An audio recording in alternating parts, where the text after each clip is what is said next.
This was an awesome place, wasn't it? It was awesome. Good place for Maggie. It was kind of in front of a couple of houses, but... You felt a little weird about being here. Yeah, I did. At first, but... I felt we were being disrespectful, but it was a nice, quiet spot. Nobody said anything. And the people that we did ask said that, you know, there was no problem at all staying in fact, here. Continue for 7 kilometers. Folks that camp out here beside the beach. So if you're coming to this area, Chance Cove is where we are. Yeah. And we just Beautiful. came by chance. Yeah, by chance at Chance Cove. That's right. The Balmer alternator is still sounding like it's got a bunch of marbles in it, but it is still spinning. I checked everything out this morning, and we're still using the generator to create power while we're going down the road. We're watching what we use power for at night, so I'm not going to say we're going to make it, but we have a week left before we get on the ferry to head back over, and then it's just a drive home. So there's a good chance we may salvage this trip. We thought it would have been easy just to get back on the ferry and go home when that thing caught on fire. Yeah. But as you can see, she's really smoking. All right. But we're making it. We're making the best of it. Make the most of it. That's right. That's the way we try to do things. Yep. You got it this way. Awesome stop. We thought we were driving to St. John's, but first we made a little detour to this famous place. I won't say it because I don't want the video to get flagged. Well, we got a seat on the patio here. That means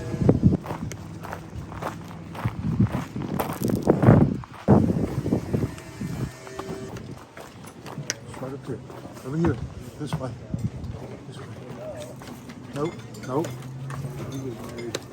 What about right here? Hey, Booger. Good girl. Good girl. Fish and chips and fish tacos. Yeah. Yummy, yummy. With lunch behind us, we set out once again to make it to St. John's, Newfoundland. But when we reached the Trans-Canada Highway, Lynn said, turn right instead. I've got something else I really want to do today on my birthday. We're heading to Cape St. Mary's. Yeah. See some birds. Preserve, Yeah. which is one of the largest bird preserves in North America. One of the biggest questions we get all the time is, what's it like to be in Newfoundland? And I tell folks, well, think about being in a state like Virginia that only has one major road that kind of cuts across the very top of the state, loops around, and maybe has a few roads that go off of that to all the different little towns and areas. That's the way it is. So making a decision to go to St. Mary's Preserve, it didn't mean that we were going to kind of stop on the way. No, we had to head back towards Twillingate and then turn left on one of those remote roads that's very rarely paved, well, to head over there. Yeah. Continue for 13 kilometers. Right.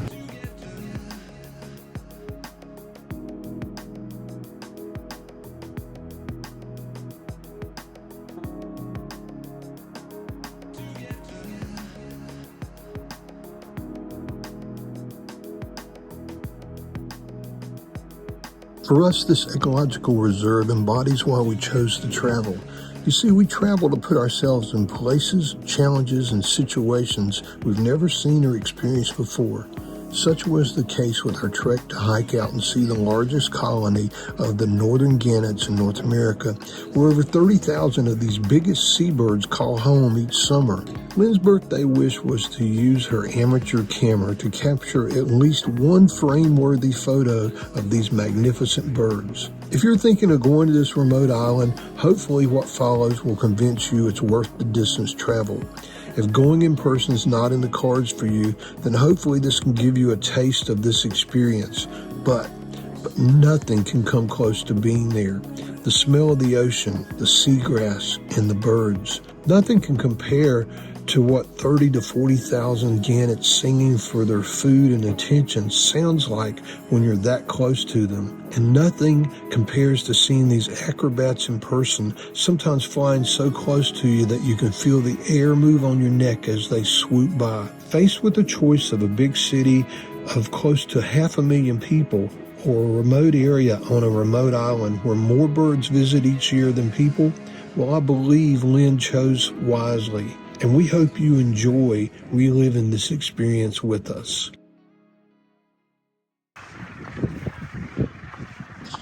We're almost there. Almost there. Check this out. And the sounds are just the sounds of the birds and my happy wife.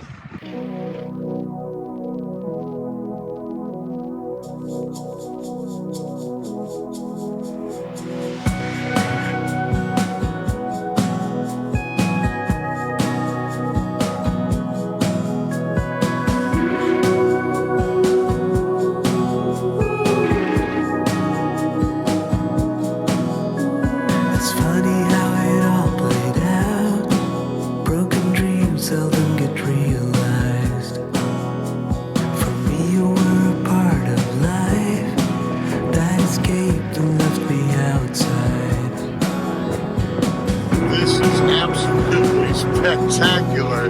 Happy birthday! You could see the wheel of time, and that you were still a friend of mine. The story wasn't over yet, and no one can tell what's coming next.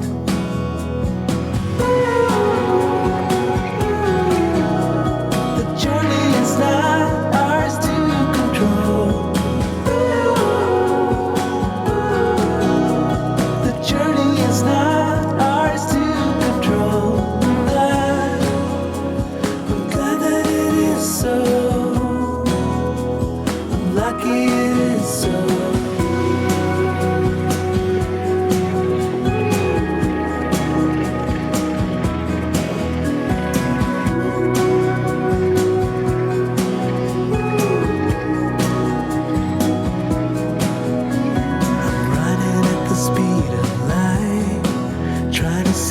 Everything I desire, but as strange as it may sound, when I'm still, things seem to come around.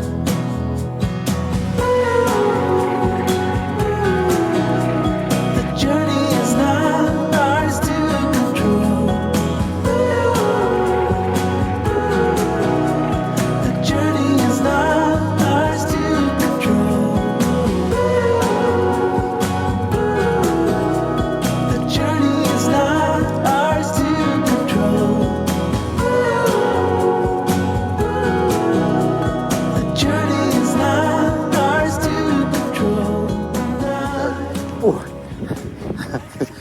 Celine left a bit ago, but thanks to Stu, we've got the settings on the camera where it's a lot of fun to take these fast-moving pictures with this camera. And who knows what kind of shots we ended up with, but it's getting cold out here. I'm gonna go back and I guess we'll make dinner and settle in for the night.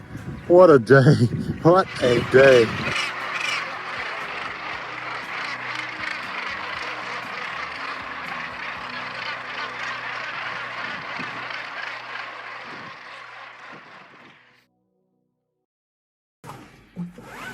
Well, I'd say good morning, but not much of a good Lord, we've been up all night long.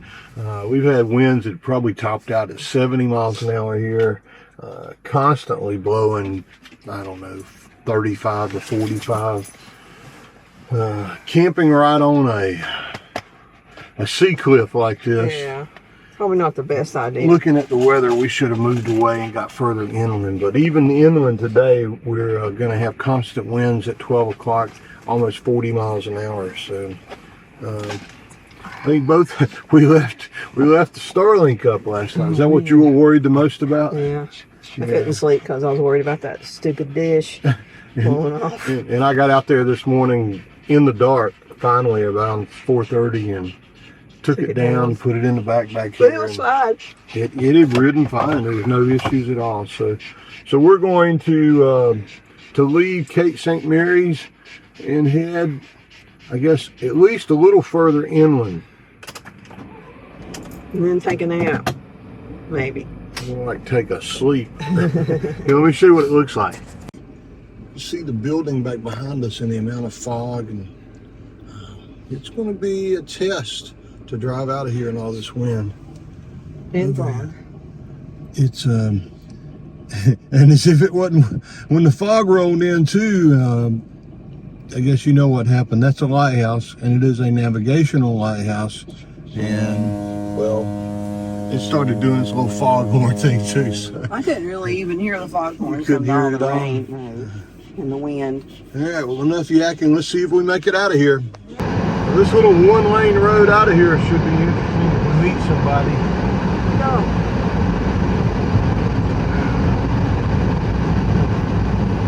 We stopped in a little community of Branch to make coffee in. So as rough as the weather was last night, and as rough as the road was to get out there, and rough as it was to not get any sleep and be up early this morning, this traveling and all this wind, being out there with all those thousands and thousands of gannets and being able to take photos and videos, I think maybe it's a once in a lifetime kind of thing that you just, it was just fantastic to do. Wasn't what we thought we would do for all of Lynn's birthday yesterday, but I think maybe it'll be something we'll remember, won't we, Mag? All right, since we didn't sleep last night, we are trying to find a little place that we can pull off near a lake or a pond here that we can rest a little bit and take a nap and rejuvenate before we head into St. John's. Looks like Lynn found us a good place. Maybe. Never know till you get there.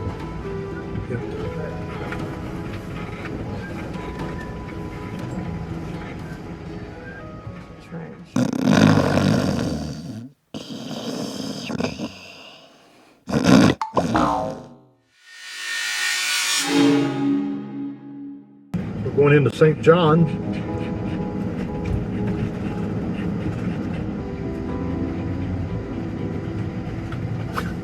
So St. John's has a population of over 400,000 people, which doesn't sound like a lot for U.S. standards, but that's 25% of the population of Newfoundland, all in this one city.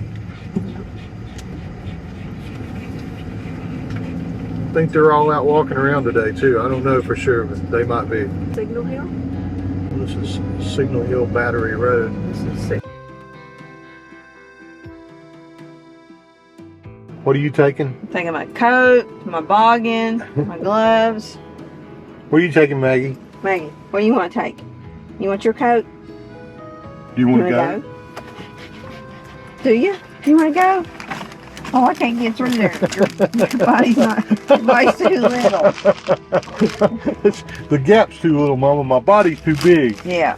Signal Hill is a historic national site in Newfoundland, considered by some to maybe be the most historic. We quickly rolled through the city of St. John's and made our way up there, hopefully to take in some of the history and maybe even a hike or two. Why is it famous? Well, first for the Battle of Signal Hill in 1762, where the French lost control of the city of St. John's. And then again in 1901, it was famous for an antenna, a kite, and the letter S, which was the first transatlantic message ever sent and received, the Morse code for S. And it was here that Maggie got to meet her first Newfie in person, and checking off what we have to think was on her bucket list for visiting Newfoundland. Look at those paws. So we have a confession to make. We're here in St. John's, and it's a huge city compared to what we've seen so far in Newfoundland. And Yeah. we like the other part better, so that's where we're heading. So we're driving at night, which we very rarely do.